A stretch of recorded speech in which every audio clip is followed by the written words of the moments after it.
Hello दोस्तों, हमारे YouTube channel आलोक विद्याकुल में आप लोग का स्वागत है। देखिए, आज हम बोर्ड एग्जाम 2024 से रिलेटेड हम आपको मैथ ब्रज गुणनखंड विधि दूंगा, जो कि आप लोगों को ये ब्रज गुणनखंड विधि के द्वारा आप लोगों को कई बार क्वेश्चन पूछ लिया जाता है। तो आज हम ब्रज गुणनखंड विधि से इस क्वेश्चन को सॉल्यूशन करने वाले हैं। तो आप लोग अगर वीडियो पे नए हैं तो हमारे चैनल को जरूर सब्सक्राइब कर लीजिए और दोस्तों के साथ जरूर शेयर कीजिए, ताकि और आने वाला वीडियो का नोटिफिकेशन सबसे पहले आप तक पहुंच सके। और हमें कमेंट बॉक्स में जरूर प्रतिक्रिया दें कि आप लोगों को वीडियो कैसा लगा। तो चलिए अब हम सीधा क्वेश्चन पे जाते हैं। आपको इस टाइप का क्वेश्चन आपको दिया हुआ रहेगा कि 8x + 5y = 9। दूसरा दिया हुआ रहेगा 3x + 2y = 4। तो आपको इस टाइप का क्वेश्चन दिया हुआ रहेगा। आपको ये पूछ ले जाएगा बोर्ड एग्जाम में कि आपको ब्रज गुणनखंड विधि से इसको हल कीजिए। तो ब्रज गुणनखंड विधि से हल करने के लिए सबसे पहले हम क्या करेंगे, तो इसको क्या करेंगे, पहले देखिए ये 8 है तो हम 8x + 5y जो ई बराबर के ई साइड है, तो हम बराबर के इसको ई साइड कर देंगे -9 = 0। बोले ऐसा क्यों किए? इसलिए हम किए हैं कि ताकि आपको फार्मूला, अगर फार्मूला पे धरेंगे तो आप आसानी से बना सकते हैं। चलिए दूसरा के भी हम धर देते हैं कि 3x + 2y - 4 = 0। ठीक है, तो हम सबसे पहले इसमें पता कर लेते हैं कि ए बी सी, क्या पता कर ले, ए बी सी। तो सबसे पहले ए और बी और सी पता करते हैं।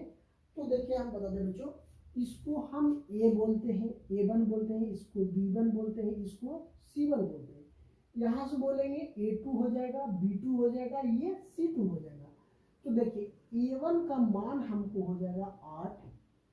A1 का मान कितना हो जाएगा, 8 हो जाएगा बच्चों। A1 का मान 8 हो जाएगा। B1 का मान हमको हो जाएगा 5। C1 का मान हो जाएगा हमको -9। इतना बात आप लोग समझ रहे होंगे। अब हम इसको, ये जो 3 है, इसको हम A2 मान लेते हैं। A2 3 हो जाएगा, B2 हमको 2 हो जाएगा और C2 हमको हो जाएगा -4। ठीक है, तो आप समझ में आ गया होगा कि A1 और B2 और C2 हम किसको बोलते हैं, ये बात समझ गए। तो इस प्रकार से, तो इसको हम क्वेश्चन को हमको x से y का मान निकालना होता है, तो इसका एक फार्मूला होता है। जैसे देखिए हम आप लोग को फार्मूला बताते हैं। यहाँ पे लिख देते हैं x, यहाँ पे कर देते हैं y, यहाँ पे कर देते हैं 1, बड़ा लाइन हो कर देते हैं। ठीक है, यहाँ बराबर, यहाँ भी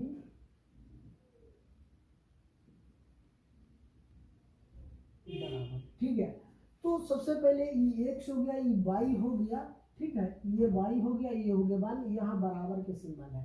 ठीक है, तो इस फार्मूला पे अगर हम धरते हैं तो सबसे पहले फार्मूला हम लिखते हैं कि B1 C2 है ना, B1 और C2 माइनस B2 C1, ये हो जाएगा।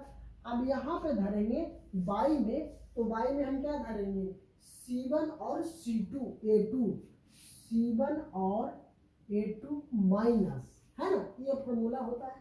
और C2 और A1। अब यहाँ पे धरना है, तो यहाँ पे हमको क्या धरना है, A1 B2 माइनस, है ना, A1 B2 माइनस। यहाँ पे धर देते हैं A2 माइनस, सॉरी A2 और B1, क्या हो जाएगा, B1। तो ये फार्मूला आप लोग को समझ, x का मान में अगर फार्मूला धरना है B1 C2 minus B2 C1। अब यहाँ पे धरना है हमको y में C1 A2 minus C2 A1। ठीक है, और 1 में धरना है A1 B2 minus A2 B1। ठीक है, तो इतना बात आप लोग समझिए। अब यहाँ से मान धरते हैं, तो सबसे पहले B1 का मान 5 है, तो हम यहाँ से धर देते हैं 5, गुना है तो गुना। C2 का मान कहाँ है, C2 का मान -4 है, तो यहाँ पे हम लिख देते हैं -4, यहाँ माइनस है तो माइनस। B2, तो B2 का मान यहाँ कितना है, 2, तो हम यहाँ धर देते हैं 2। C1 का मान कहाँ है, C1 का मान -9 है, तो यहाँ पे हम धर देते हैं -9, कोई दिक्कत नहीं। अब यहाँ पे धरते हैं C1 के मान -9 गुने A2 का मान, A2 के मान 3 है तो 3, यहाँ माइनस C2 का मान कहाँ है, C2 का मान -4 है तो -4। A1 का मान कितना है, A1 का मान 8 है तो हम यहाँ पे धर देते हैं कितना, 8। ठीक है, अब यहाँ से धरते हैं A1 का मान, अगर बच्चों अब यहाँ से ले लेते हैं A1 का मान कितना हो जाएगा, हमको 8 हो जाएगा गुने B2 का मान, तो B2 का मान 2 है तो यहाँ पे 2, यहाँ माइनस है तो माइनस। अब देखिए यहाँ से A2 का मान 2 गुने B1 का मान कितना 5, तो हम यहाँ से 5 धर देंगे, कोई दिक्कत नहीं। इतना बात आप लोग समझ रहे होंगे कि कहाँ से क्या धरे हैं। तो अब हम करते हैं, तो देखिए क्या कर देते हैं बच्चों, गुना कर देते हैं। सबसे पहले इस दोनों को गुना करेंगे तो कितना हो जाएगा, -5 चौके 20 हो जाएगा। देखिए -4 है और 5 है तो -5 20 हो जाएगा। अब यहाँ माइनस है, ये माइनस है तो माइनस माइनस क्या हो जाएगा, प्लस, तो 9 दूनी के 18 हो जाएगा। कोई दिक्कत है, इतना बात आप लोग समझ रहे होंगे। आया तो ऐसे लिख देते, x है तो हम x कर देते हैं बटा -5 चौके 20 माइनस माइनस माइनस प्लस 18। अब यहाँ हो गया बराबर, ये हो जाएगा 22। अब देखिए यहाँ पे क्या हो जाएगा, माइनस नोटिया 27, तब माइनस के 27 माइनस, यहाँ माइनस माइनस प्लस 8 चौके 32, तो कितना हो जाएगा 32 बराबर 1। अब इसको कर दीजिए 8 दूना के 16 माइनस 5 दूना 10। कोई दिक्कत, इतना बात समझ रहे हैं कि कैसे किए हैं, तो ये इतना बात आप लोगों को समझ में आ रहा होगा। ठीक है, A2 का मान हमको कितना दिया हुआ है, A2 का मान 2 दिया हुआ है ना, A1 का मान, ठीक है।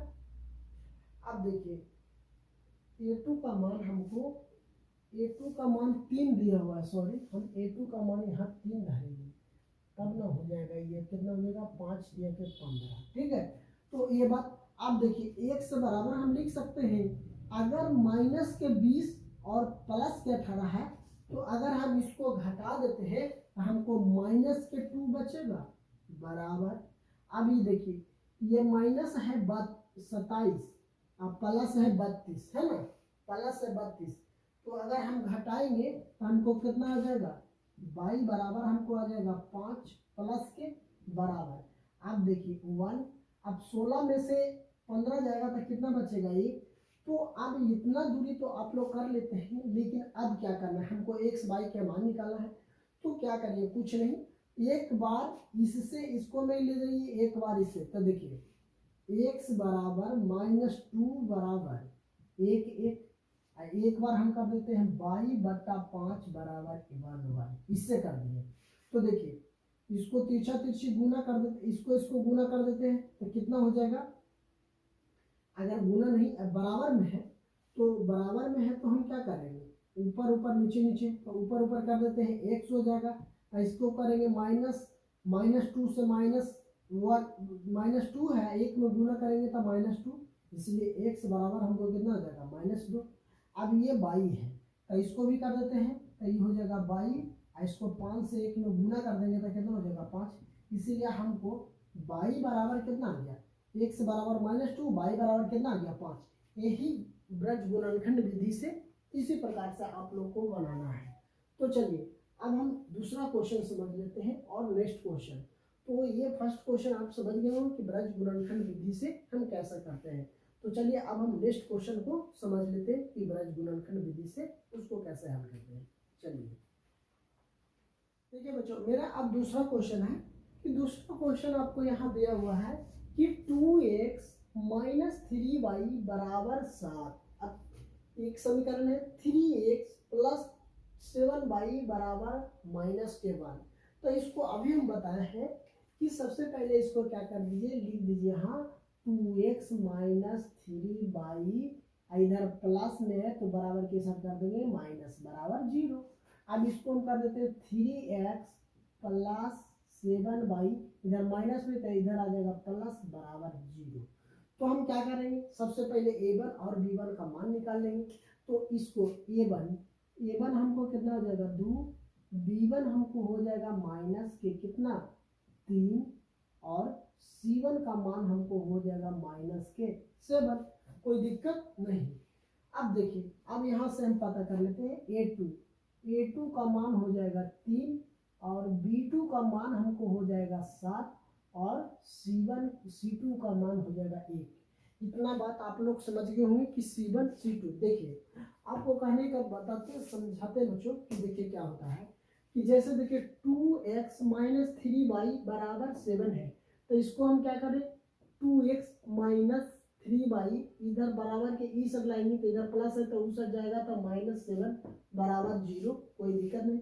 यहाँ से देखिए 3x प्लस 7y बराबर -1 है, तो इसको देखिए लिखते हैं 3x प्लस 7y इधर हम बराबर के ई साइड लाते हैं तो इधर माइनस है तो इस साइड आएगा तो +1 बराबर 0। अब देखिए a1 इसको बोलते हैं, तो a1 का मान 2 है, b1 तो ये -3 है तो b1 बराबर -3, c1 तो -7 है तो c1 का मान -7। अब देखिए a2 बराबर 3 है तो 3 कर दिए। अब यहाँ b2 का मान 7 तो 7 प्लस में है तो प्लस में नहीं सिंबल लिखना। अब c2 क्या है प्लस में 1 तो 1। अब ये जो फार्मूला है इस फार्मूला पे हम पूरा मान भर देते हैं, तो पूरा मान भर देंगे हमको क्या हो जाएगा आंसर आ जाएगा। तो देखिए अब x यहाँ पे x है तो x अब यहाँ पे धरते हैं। चलिए b1 हमको कितना है -3 तो -3 गुना c2 का मान, तो c2 का मान 1 है तो हम 1 धर दें, कोई दिक्कत नहीं, इतना धर दिए। अब यहाँ माइनस है तो माइनस b2 का मान, तो b2 का मान कितना है 7 तो 7। c1 का मान कितना है -7 तो -7 धर दिए, कोई दिक्कत है, इतना बात समझ रहे हैं। अब यहाँ से बाई c1 का मान यहाँ से लेते हैं a2 का मान 3 है प्लस में तो नहीं कुछ होगा, माइनस c2 का मान 1, a1 का मान यहाँ से ले लेते हैं, a1 का मान कितना है 2 तो यहाँ से 2 बराबर 1 है तो 1। अब देखिए a1 के मान 2 है तो 2 धर दिए गुनी b2 के मान था, b2 के मान 7 है तो 7 यहाँ माइनस a2 का मान 3 है तो 3। अब b1 के मान, तो b1 का मान -3 है तो यहाँ धर दिए -3, कोई दिक्कत नहीं, इतना बात आप लोग समझ रहे हो, ठीक है। तो अब हम क्या करते हैं बच्चों, देखिए कि C1, तो C1 हमको कितना है -7 है, सॉरी यहाँ C1 हमको कितना है -7 है, -7 है तो -7 धर दिए, कोई दिक्कत है नहीं। अब देखिए तो क्या करना है, अब हम टोटल को गुना कर लेते हैं, x बराबर यहाँ से देखिए -3 और 1 तो -3 माइनस, यहाँ देखिए माइनस माइनस प्लस कर देते हैं डायरेक्ट, इसको गुना कर देते हैं। देखिए इसको अगर गुना कर देंगे तो 749 -49 हो जाएगा और माइनस माइनस प्लस तो यहाँ प्लस 49 हो जाएगा, इसलिए बाई बराबर। अब देखिए 7 या 21 तो माइनस के 21 हो जाएगा, यहाँ माइनस है तो -2 बराबर 1। अब इसको करिए 7 दूनी 14 माइनस, देखिए यहाँ माइनस है यहाँ भी माइनस, तो इसको गुना करेंगे 3 तिया के 9 तो -9 हो जाएगा। जब -9 है फिर माइनस से गुना कर देंगे तो प्लस के 9 हो जाएगा, इतना बात आप लोग समझ गए। तो देखिए अब हमको क्या करना है, इसको सबसे पहले घटा लीजिएगा तो कितना हो जाएगा, x बराबर 49 में से 49 में से अगर 3 जाएगा तो कितना हो जाएगा 46 हो जाएगा, बराबर बाई बराबर -21 में से 2 जाएगा, कितना हमको बचेगा, कितना बच जाएगा, अगर 19 बचेगा, सॉरी यहाँ भी माइनस है तो माइनस माइनस क्या हो जाएगा प्लस, तो कितना हो जाएगा 23, लेकिन सिंबल क्या होगा माइनस का होगा, सिंबल क्या होगा माइनस। अब देखिए अब इसको कर देते हैं तो कितना हो जाएगा 23 हो जाएगा, कितना हो जाएगा 23, 14 अन्नो कितना हो जाएगा 23 हो जाएगा, 14 में 23 हो जाएगा। तो देखिए एगो x बराबर एक बार 46 लेते हैं, एगो यहाँ से लेते हैं 23 हो जाएगा, अब यहाँ से ले लेते हैं एक y बराबर 23 और यहाँ से ले लेते हैं x बराबर 23। ठीक है, तो देखिए अब हम क्या करते हैं, इसको तिरछा तिरछी गुना कर लेते हैं। तो देखिए ये हो जाएगा मेरा कितना, x बराबर 23 x बराबर 46 हो जाएगा। और यहाँ से कर देते हैं y बराबर, सॉरी ये तिरछा तिरछी गुना हो जाएगा ना, तो तिरछा तिरछी गुना हो जाएगा तो 23y बराबर 23। ठीक है, तो इसको हम काट देंगे, 23 दूना 46, इसलिए x बराबर कितना हो गया 2, 23 23 काट जाएगा, y बराबर कितना हो जाएगा 1। यही मेरा क्या हो जाएगा आंसर। x y का मान अगर x बराबर हमको आ जाएगा 2 और y बराबर भी आ जाएगा 1। अगर आपको विस्थापन विधि से या तो कोई और विधि, 5 विधि है इसमें, अगर कोई विधि से अगर आप बनाते हैं तो x के मान 2 आ जाएगा, y के मान 1 आना चाहिए। तो आपको ये मैथ सही है और सही है क्वेश्चन। तो ठीक है, तो आप लोगों को ये वीडियो पसंद आए तो हमारे चैनल को जरूर सब्सक्राइब कीजिए और वीडियो के अंत तक जरूर बने रहिए। तो थैंक यू दोस्तों, फिर मिलते हैं अगले कक्षा में।